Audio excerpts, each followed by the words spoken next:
cheating wife laughed while signing the divorce papers until the judge read the will. "I'll destroy you in court, Gregory. By the time this is over, I'll be rich, free, and you'll be nothing but a memory." Those were the devastating words Callista Cole whispered to her husband before she winked at her divorce attorney and signed the papers with a smile that could cut glass. She had no idea that the man she had humiliated as silent and weak had already orchestrated the most devastating courtroom reversal in divorce history. What happened next will make you question everything you think you know about marriage, money, and revenge. Viewers, have you ever trusted someone so completely that their betrayal felt like a physical blow to your chest? How would you handle it? Drop your thoughts in the comments. Callista's laughter filled the polished office, sharp and self-satisfied. She pressed the pen firmly against the divorce papers, her diamond bracelet glinting under the lamp. Each stroke of her signature felt like a victory. To her, this wasn't the end of a marriage. It was the beginning of wealth, freedom, and a life she believed she deserved. She leaned back in her chair, her perfume heavy in the air, and crossed her legs with the poise of someone who had already won. Her lawyer, Mr. Hanley, gathered the papers quietly. He had dealt with divorce before, but something about this moment unsettled him.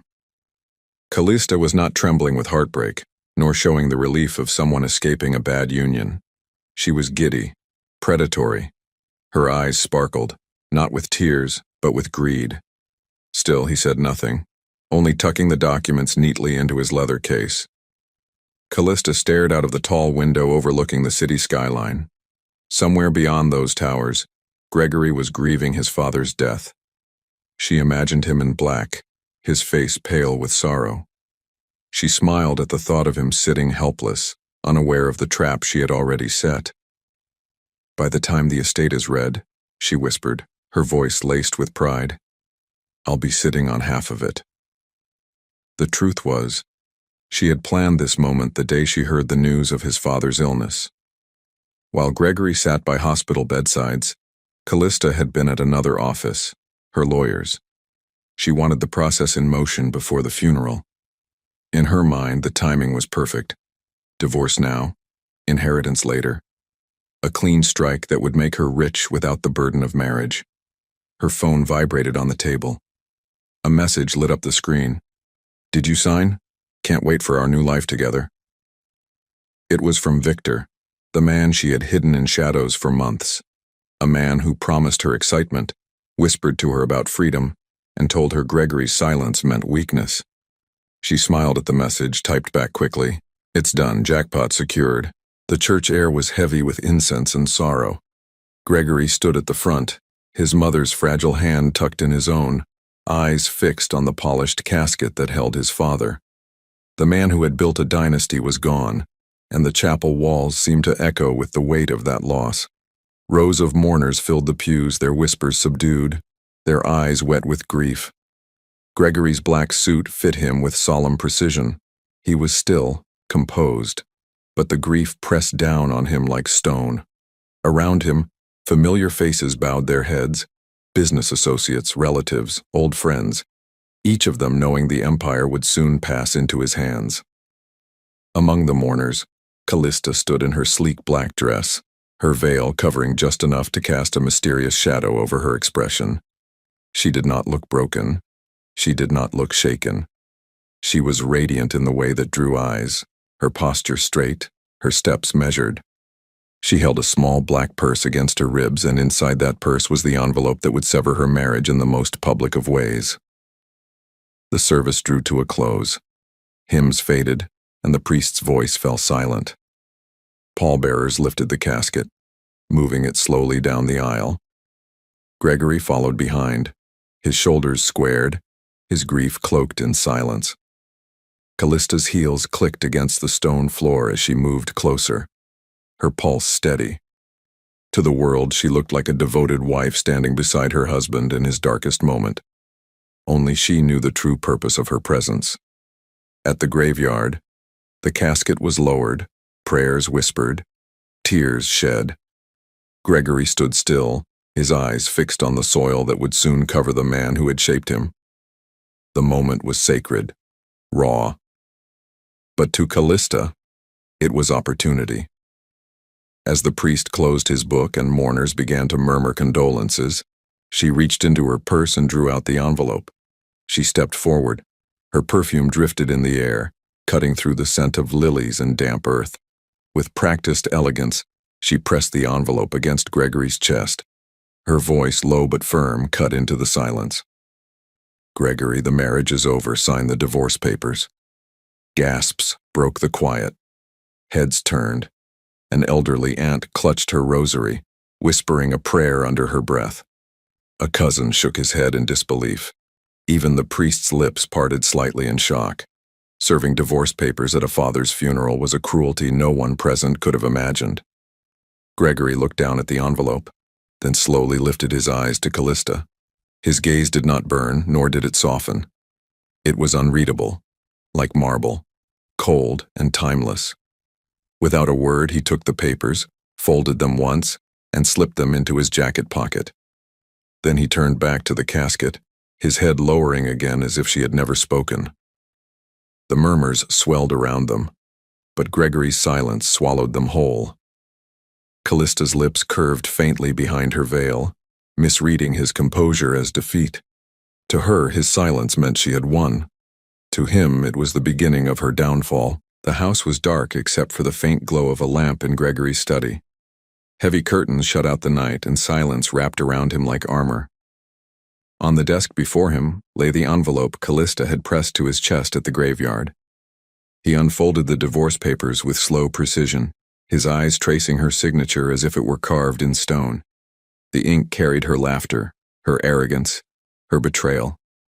Beside the papers sat a thick folder, evidence collected over months.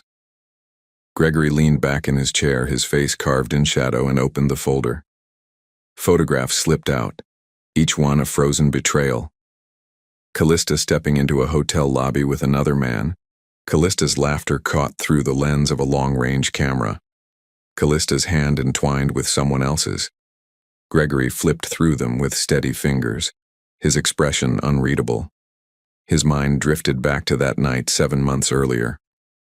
Callista had gone upstairs to change for a dinner party, leaving her phone on the living room table.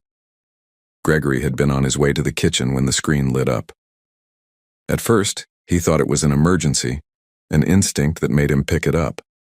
But what he saw rooted him to the floor. A series of messages scrolled across the screen, bright against the dark. "Can't wait to see you tonight. You make me feel alive. He'll never know." Gregory stood in silence, his heart pounding but his face calm. He didn't shout. He didn't storm upstairs. He didn't accuse. He set the phone back on the table, exactly where she had left it, and walked into the kitchen as though nothing had happened. When Callista came down moments later, smiling and adjusting her earrings, she found him pouring wine with steady hands. She never noticed the shift in his gaze, the steel that had slipped behind his eyes. She kissed him and said, "Don't wait up before leaving." Gregory took his phone and contacted a private investigator, a man his father had once trusted in business disputes, the kind of man who left no trails and asked no questions. "Follow her," Gregory had said simply. "I need to know everything." And so, for 5 months, the investigator shadowed Callista's every move. Hotels, restaurants, phone records, all catalogued in silence. The folder before Gregory now was the sum of that vigilance. He studied it with the same patience his father had taught him in business. Never react, only prepare. The clock ticked past midnight. Gregory folded the photographs back into the file and placed the divorce papers neatly beside them. His father's words echoed in his mind. "Son, wolves smile before they bite. Protect the legacy. Don't let them feed." Gregory's jaw tightened. His hand lingered on the papers for a moment. Callista thought she was the one ending the marriage, the one controlling the board. But Gregory knew better. Every move she had made was already accounted for, every betrayal documented, every signature her undoing. He switched off the lamp. In the darkness, his resolve was absolute. The game had begun long before she ever realized it, and now it was his turn to play. The morning sun cut through the blinds of the law office, drawing sharp lines across the polished conference table. Gregory sat at the head of it, his posture calm, his suit immaculate, a man composed on the surface but holding the weight of a storm within. In front of him lay 3 sets of documents spread carefully across the table like pieces of a puzzle waiting to be solved. First, the divorce papers Callista had pressed into his chest at the graveyard. Her signature was bold, almost flamboyant, as if she believed she had already won. Gregory's hand rested on them briefly before he slid them aside.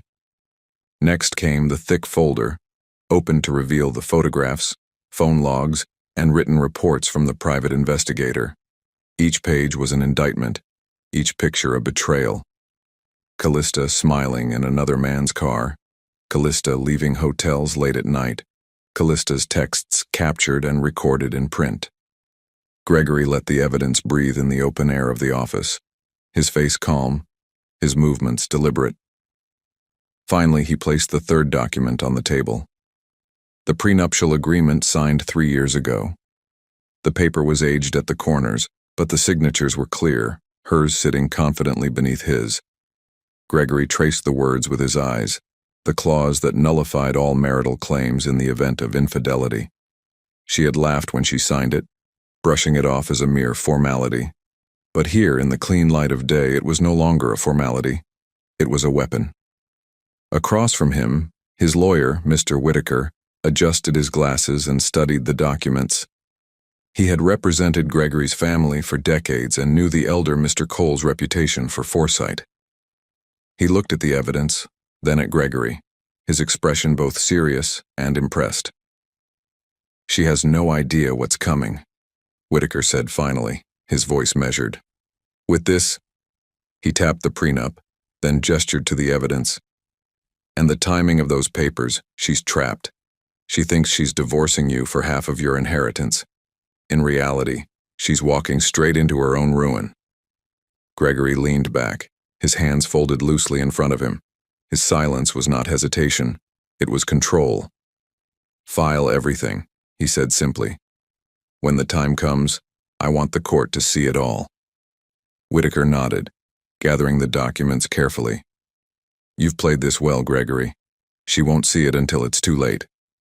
But when the judge reads that prenup aloud, and this evidence is submitted, her case collapses instantly." Gregory's eyes narrowed slightly, though his voice remained calm. "She served me divorce papers at my father's funeral. That was her move. This is mine." The lawyer closed the folder with finality. Outside, the hum of the city carried on as if nothing monumental was happening inside that room. But for Gregory, the strategy was already set. The empire his father had built would remain untouchable, and the woman who mocked him as nothing more than an ATM was about to discover what it meant to underestimate his silence. In Victor's apartment, Callista lounged against silk cushions, her heels dangling off the edge of the sofa. The air smelled faintly of expensive cologne and cheap ambition. Gregory's silence after the funeral hadn't shaken her. It had emboldened her. She convinced herself it was the silence of defeat. Victor emerged from the bedroom in a half-buttoned shirt, a grin tugging at his lips. "So," he said, tossing himself down beside her, "how long until the court makes it official?" "Not long," Callista answered, swirling the wine in her glass. "The filings are complete. All that's left is the judgment. Once the estate is counted, half will be mine. And when it's mine, it's ours."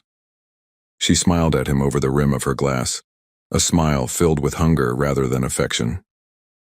Victor smirked, slipping his arm around her shoulders. "I still can't believe Gregory didn't fight.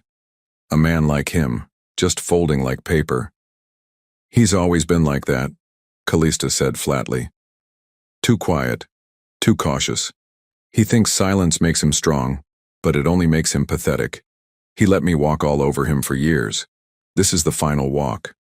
She leaned forward, pulling a notepad from her purse.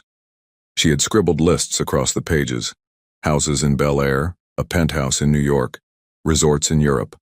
Her handwriting stretched across the lines like claims on territory. She pressed the pen into the page, circling names of cars and jewelry brands. "First thing," she said, tapping the list. We're moving out of this apartment. I'll have a mansion, pool, staff, chandeliers. Gregory's silence will have paid for it. Victor laughed, taking the notepad from her hand and tossing it onto the table. And I'll finally have the car I deserve. A man like me shouldn't be driving second-hand imports. Callista's phone buzzed on the sofa. She glanced at it, her pulse quickening. It was a calendar reminder for the court date flashing across the screen. She picked it up, her reflection catching in the black glass. 2 weeks, she said softly, almost to herself. 2 weeks, and the world changes. Victor kissed her neck. And what about Gregory? Callista laughed, setting the phone down. What about him? He'll walk into that courtroom thinking he still has power. But when the judge signs the papers, he'll watch everything slip from his hands into mine. He'll finally understand what it means to be worthless. Victor raised his glass. To the end of Gregory. To the beginning of us, Callista replied, clinking her glass against his. They drank, their laughter spilling into the night, blind to the truth. That Gregory's silence wasn't surrender, it was calculation, and every moment they spent celebrating brought them closer to ruin. 2 weeks later, the courthouse doors swung open, and Callista walked in with the poise of a woman convinced the world already belonged to her. A tailored red dress hugged her figure, pearls at her neck gleaming under the lights. Reporters called her name, snapping photos as she glided across the marble floor, her smile faint but deliberate. To them, she was the picture of confidence. To herself, she was already rich. Inside, the courtroom filled quickly. Lawyers shuffled papers, reporters whispered, and curious strangers packed the benches, drawn by the whispers of scandal surrounding the case. Callista took her seat at the petitioner's table, crossing her legs smoothly, her hand resting on a leather handbag. Her eyes found Gregory as he entered quietly, dressed in a charcoal suit, his face composed, his gaze unreadable. She smirked. His silence had not broken since the funeral. To her, it was proof of weakness. He had accepted defeat, and this was only a formality. The judge entered, the courtroom rose, and proceedings began. The clerk read the case title, Callista Cole versus Gregory Cole. A divorce petition seeking division of marital property, including claims on Gregory's inheritance. The words rang like music in Callista's ears. Her lawyer rose, presenting her case with crisp certainty. He spoke of her role as a wife, the life she had grown accustomed to, the fortune Gregory was due to receive from his late father. Each sentence was designed to frame her demand as rightful, lawful, inevitable. Callista listened, her smile deepening, her gaze flickering toward Gregory as though daring him to object. Gregory sat still, hands folded, not a flicker of reaction crossing his face. His lawyer, Mr. Whitaker, adjusted his tie and rose with calm precision. Your Honor, he said, his voice steady but carrying weight. Before we address the petitioner's demands, we must first submit into record the last will and testament of the late Mr. Charles Cole. A hush fell across the courtroom. The judge extended his hand, the document was passed forward, and silence stretched as he scanned its pages. The only sounds were the soft rustle of paper and the faint hum of the fluorescent lights above. Finally, the judge lifted his head. His voice was clear, deliberate. The will of Charles Cole states, if my son Gregory Cole is divorced at the time of probate, his spouse shall receive nothing from my estate. The words landed like a thunderclap. A ripple of gasps swept through the room. Journalists scrambled for notes. The gallery erupted in whispers. Callista's smile faltered, the color draining from her face. She turned sharply toward her lawyer, who was already fumbling through papers with a pale expression. Her throat tightened. For the first time, doubt flickered behind her eyes. She looked at Gregory, expecting a reaction, a plea, even anger. Instead, his calm gaze met hers with the same silence she had mocked. Only now did she realize it was not silence of weakness. It was silence of certainty. The courtroom was still buzzing from the shock of the will's clause when Gregory's lawyer, Mr. Whitaker, calmly adjusted his spectacles and rose again. His voice carried with the same steady rhythm that had unnerved Callista since the proceedings began. "Your Honor," he said, holding up another folder. "While the will makes clear that the petitioner is entitled to nothing from Mr. Cole's inheritance, we must also address the matter of marital assets. For that, we submit into record a prenuptial agreement signed by both parties 3 years ago." A hush spread through the gallery. Callista's heart thumped against her ribs. Her mind flashed back to a dimly lit cafe, Gregory sliding papers across the table, her laughter ringing out as she dismissed them as a pointless formality. She remembered signing without reading the fine print, sipping her wine, thinking she was indulging her husband's paranoia. Now the document lay in the judge's hands. The judge examined the agreement, his expression firm. "This prenuptial agreement states that in the event of infidelity, the guilty party forfeits all rights to marital assets." His voice was even, but to Callista it sounded like a verdict already being read. Her lawyer sprang to his feet. "Objection, Your Honor." Whitaker cut him off smoothly. "We anticipated denial, which is why we submit into evidence the findings of a licensed private investigator, hired months ago by Mr. Cole, documenting the petitioner's affair." The clerk stepped forward, distributing copies of photographs, phone records, and written reports. Screens lit up at the front of the courtroom, displaying image after image. There was Callista stepping into a hotel lobby with Victor, her hand resting on his arm. There was Callista in the passenger seat of his car, leaning across to kiss him. There were the text messages printed in black and white. "I can't wait for this divorce to go through. Soon we'll be free. Soon we'll have everything." The gallery erupted. Gasps, whispers, the scratch of pens from reporters scribbling furiously. Callista's lawyer pressed a trembling hand to his forehead. Callista herself sat frozen, her lips parted, her breath shallow. The emerald dress she had chosen to look powerful suddenly felt like chains tightening around her body. She turned toward Gregory, searching for even a flicker of mercy. He sat unmoving, his gaze calm, almost detached, as though he were simply watching a plan unfold exactly as designed. His silence cut deeper than any accusation could. The judge cleared his throat. "This court recognizes the validity of the prenuptial agreement. Combined with the evidence presented, the petitioner's claims to marital property are void. She is entitled to nothing." Callista's eyes stung. She gripped the edge of the table, her manicured nails digging into the wood. Around her, the murmurs grew into a wave of judgment. Victor's name was whispered among the crowd, his face splashed across the photographs now seared into the public record. The empire she had counted on had crumbled in seconds, not from Gregory's anger, but from his patience. The courtroom was still buzzing from the shock of the will's clause when Gregory's lawyer, Mr. Whitaker, calmly adjusted his spectacles and rose again.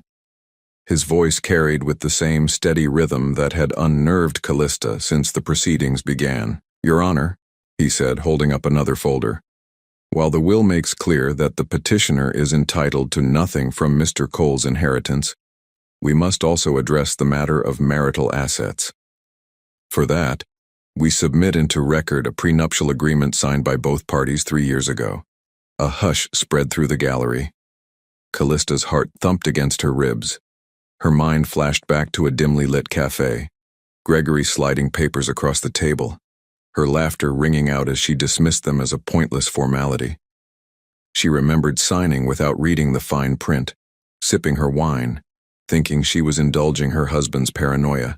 Now the document lay in the judge's hands. The judge examined the agreement, his expression firm. "This prenuptial agreement states that in the event of infidelity, the guilty party forfeits all rights to marital assets." His voice was even, but to Callista it sounded like a verdict already being read. Her lawyer sprang to his feet. "Objection, Your Honor." Whitaker cut him off smoothly. "We anticipated denial, which is why we submit into evidence the findings of a licensed private investigator, hired months ago by Mr. Cole, documenting the petitioner's affair."